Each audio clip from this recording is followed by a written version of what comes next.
नमस्ते बच्चों, सुप्रभात। मैं मेवाड़ा मनोज दीपदर्शन विद्या संकुल से हिंदी विषय अध्यापक।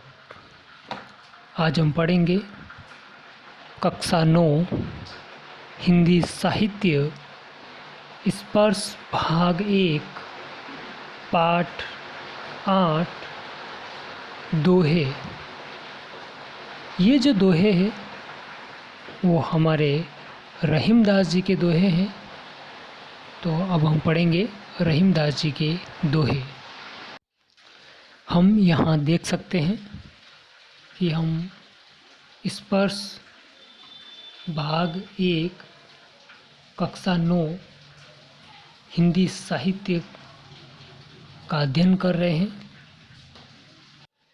तो हम स्पर्श भाग 1 का पद्य भाग पाठ 8 दोहे का अध्ययन कर रहे हैं। और हमारा ये जो पाठ है दोहे, ये रहीमदास जी के दोहे हैं। तो अब हम रहीमदास जी के जीवन के बारे में, रहीमदास जी का परिचय थोड़ा जान लेंगे। उसके बाद हम हमारे पाठ का अध्ययन करेंगे। तो अब हम चलते हैं रहीमदास जी की परिचय की ओर। रहीमदास जी का जन्म लाहौर, जो अब कहाँ पर है, पाकिस्तान के अंदर है। तो उस लाहौर के अंदर, पाकिस्तान के अंदर सन 1556 में हुआ था। अर्थात रहीमदास जी का जन्म कब हुआ? 1556 के अंदर। कहाँ हुआ? लाहौर के अंदर, जो अब कहाँ है, पाकिस्तान के अंदर है। इनका पूरा नाम अब्दुल रहीम खान खाना था। यानी कि रहीमदास जी का पूरा नाम क्या था? अब्दुल रहीम खान खाना। रहीम अरबी, फारसी, संस्कृत और हिंदी के अच्छे जानकार थे। अर्थात अरबी, फारसी, संस्कृत और हिंदी के जानकार थे। इनकी जानकारी अच्छे से रखते थे। इनकी नीतिपरक उक्तियों पर संस्कृत कवियों की स्पष्ट छाप परिलक्षित होती है। अर्थात जो संस्कृत के कवि हैं, उन कवियों की जो स्पष्ट छाप है वो परिलक्षित होती है। रहीम मध्य युगीन दरबारी संस्कृत के प्रतिनिधि कवि माने जाते हैं। यानी कि जो मध्य काल रहा था, मध्य युग रहा था, उस मध्य युग में दरबारी संस्कृति के प्रतिनिधि कवि के रूप में हम इन्हें जानते हैं। अकबर के दरबार में हिंदी कवियों में इनका अपना एक महत्वपूर्ण स्थान रहा है। यानी कि जो महाराजा अकबर थे, उनके दरबार के अंदर जो महान लोग थे या बुद्धिमान लोग थे, उन महान लोगों में, उन बुद्धिमान लोगों में से यह भी एक थे। अर्थात रहीमदास जी जो है वो अकबर के दरबारियों के अंदर शामिल थे। और इनका स्थान जो है एक महत्वपूर्ण स्थान माना जाता था। रहीम अकबर के 9 रत्नों में से एक थे। अर्थात जो महाराजा अकबर थे, उनके दरबार के अंदर जो 9 रत्न हुआ करते थे, उन 9 रत्नों में से एक रत्न रहीमदास जी भी थे। रहीमदास जी के काव्य का मुख्य विषय, रहीमदास जी के काव्य का मुख्य विषय क्या था? श्रृंगार, नीति और भक्ति। ये 3 बिंदु को हमें ध्यान में रखना है कि रहीमदास जी के काव्य का मुख्य विषय जो है, मुख्य जो भाग है वो क्या है? श्रृंगार, नीति और भक्ति है। ये 3 मुख्य विषय रहे हैं रहीमदास जी के काव्य के। रहीम बहुत लोकप्रिय कवि थे। रहीमदास जी जो है बहुत ज़्यादा लोकप्रिय कवि माने जाते थे। इनके दोहे सर्वसाधारण को आसानी से याद हो जाते हैं। अर्थात रहीमदास जी ने जो दोहे लिखे हैं वो दोहे आम इंसान को, सभी मनुष्यों को आसानी से, सरलता से याद हो जाते हैं, पढ़े जाते हैं, समझ में आ जाते हैं।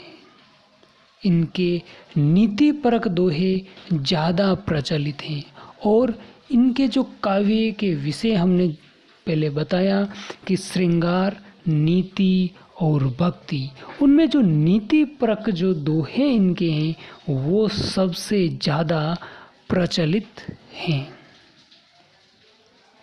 जिनमें दैनिक जीवन के दृष्टांत देकर कवि ने उन्हें सहज, सरल और बोधगम्य बना दिया है। इन नीतिपरक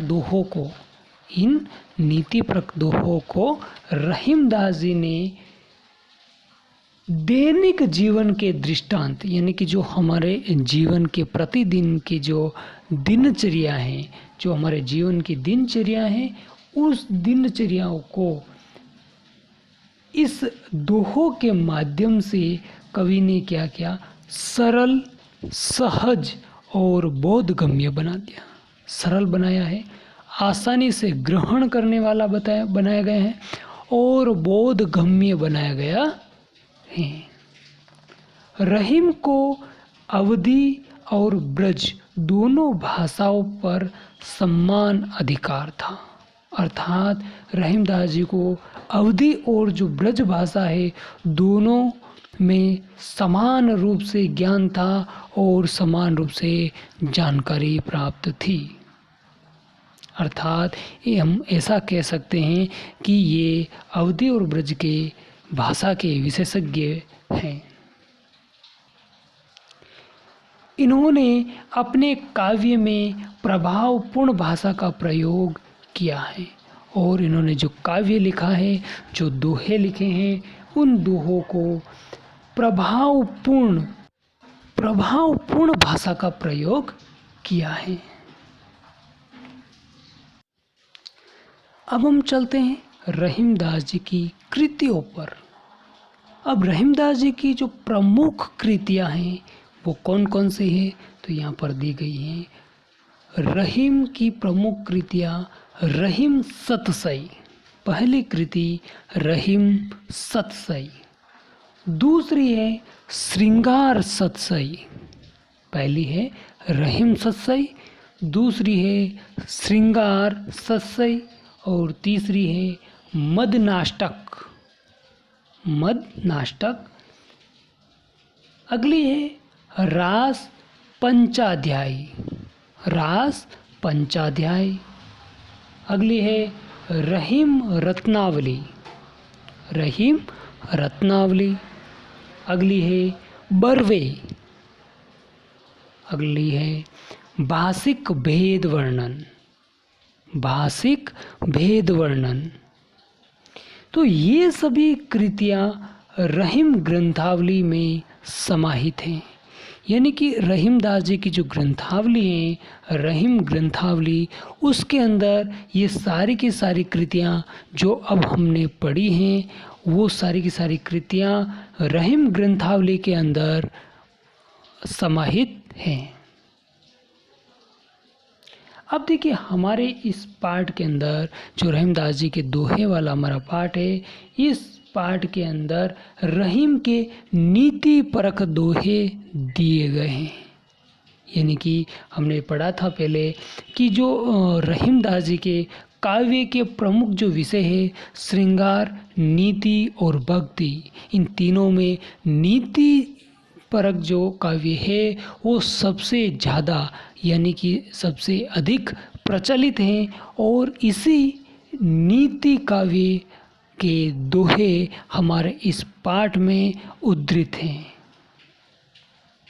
ये दोहे जहाँ एक और पाठक को औरों के साथ कैसा बर्ताव करना चाहिए उसकी शिक्षा देते हैं।